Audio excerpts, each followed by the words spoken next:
If you want to know the difference in people's lives, it all comes down to what are the things that are the must for you versus shoulds. So let me tell you this. We said to have an extraordinary life, you got to have an extraordinary psychology, right? Extraordinary psychology means you got to live in an extraordinary state. To be in an extraordinary state, you got to condition your nervous system, your body, your physiology and focus to be at their best. Do you agree with this? Yes or no? Then to do that, though, you can do that. Why doesn't everybody? Not because you can't. We all have the ability. It's because of our standards.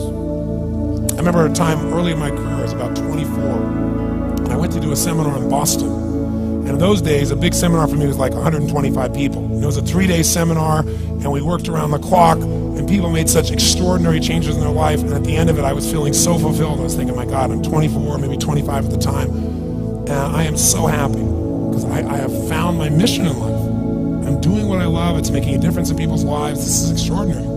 So we finished about midnight on the Sunday night. And around midnight, I'm still wound up, so I don't feel like going to bed.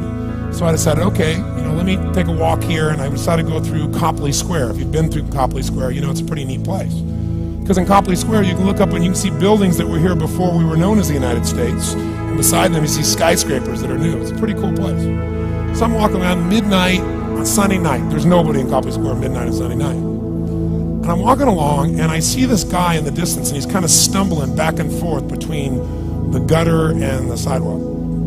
He's got a long trench coat on, his head's down like this. He's holding a brown bag, and I can start to smell him even before I get there, and I'm thinking, this guy is obviously drunk. And as I started to get closer, I thought, I bet he's going to beg me for some money. And sure enough, whatever you focus on life tends to happen, doesn't it?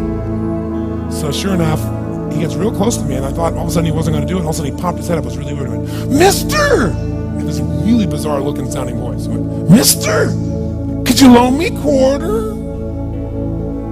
And I thought, do I want to reward this behavior? And then I thought, I don't want him to suffer. Do you have this dilemma sometimes? Like, I'm not here to judge. So years ago, I finally decided I always just give. Even if the person's pulling a scam, that's for them to deal with. If I have the ability, then I give.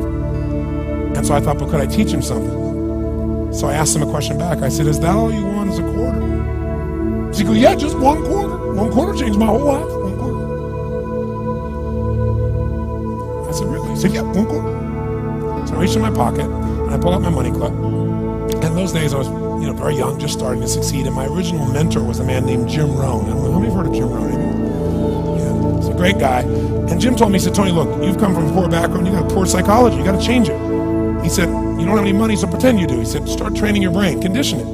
He said, go save all your money, get $300 bills, and put them on the outside of your money clip, even though you only have $5 in between them. So every time you pull it out, you'll see that, you'll feel inspired, you'll feel better. He said, you'll feel better, you'll do better. So I was like, okay. So I did. So I pulled my money clip, and sure enough, I got $300 bills in. I made sure he saw the bills.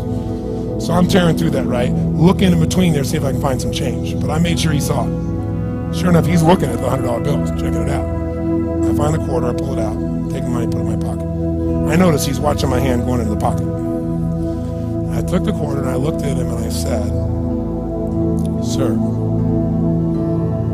life will pay any price you ask of it. And I gave him the quarter. And then something really interesting happened. He took the quarter. He looked at the quarter. He looked at me. He looked at my pocket. He looked back at the quarter, looked at me, looked at my pocket, looked at me again, looked at the quarter, looked at my pocket, looked back at me and said, you're weird. And then he shuffled on off like this, right? And I thought to myself, wow, what's the difference between him and me? I mean, I was 24, 25 at the time, doing what I love most, have my mission in life, and he's in his early 60s, drunk on the street begging for quarters.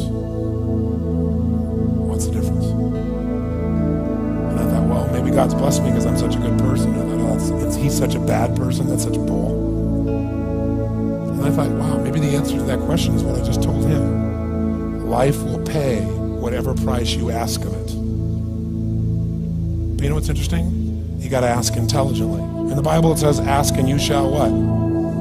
Yeah, pretty good formula. You ought to look into it. But you know what? It says, ask and you shall receive, but I'm sure it meant ask intelligently. I'm sure that's what God meant. I'm sure he didn't mean bitch and you will receive. whine and you will receive. I don't think that was the instruction. Now, if you were going to ask intelligently, there might be 5 elements to that. Number 1, you'd have to ask specifically, wouldn't you? You wouldn't ask in a general way. People do it all the time. They go, I want more money. Fine, here's $1, get out of here. Very often you're getting what you're asking for. You're just not aware of how general you're asking. Clarity is power. The more clear you are about exactly what it is you want, the more your brain knows how to get there. Your brain is a servo mechanism. It's like a bomb. Those bombs, those missiles, they have a servo mechanism. So if the target moves, it knows what the target is, it follows it. Your brain, when you condition it, knows exactly what to go for and it'll find a way to get there. Did you ever buy a certain outfit or a certain car and suddenly see that car outfit everywhere? How many of you had that experience? Say, aye. How come that car outfit's everywhere? It always was everywhere, but now you notice it. And the reason is because there's a part of your brain called the reticular activating system, the RAS. That part of your brain determines what you notice and what you don't notice. Your brain spends most of its time trying to make sure you don't notice because you'll go crazy if you notice everything. But when you decide what's most important to you, your brain goes after it. Everyone I know who's successful builds what I call an RPM plan. An RPM is built on the metaphor that the way to get from where you are to where do you want to go to the fastest is you got to build power, like in a car, RPMs. And the R stands for they know the result they're after. They know what they want precisely. If you don't know exactly what you want or you let yourself get beyond that into something general, you're not going to achieve it. Clarity is power. You got to know the specific result you're after. What do you want? If you can't answer that question right now in your personal life, in your body, in your relationships, in your finances, in your spirituality, then you're not going to be as fulfilled as you want to be. Today we're going to have you answer one of those questions at least. The second part of it, you got to know, P, why you're doing it. Because you know what? You may get a big goal. As soon as I want to make $1 billion, I want to bring peace to the earth. Why? Because as soon as you come up with a goal, all the obstacles show up. And unless you've got enough emotional drive to break through that, you're never going to discover what it really takes. So you got to get yourself past that. And the way to get past that is have enough reasons. Reasons come first, answers come second. This man did not know what he wanted. He did not have enough reasons.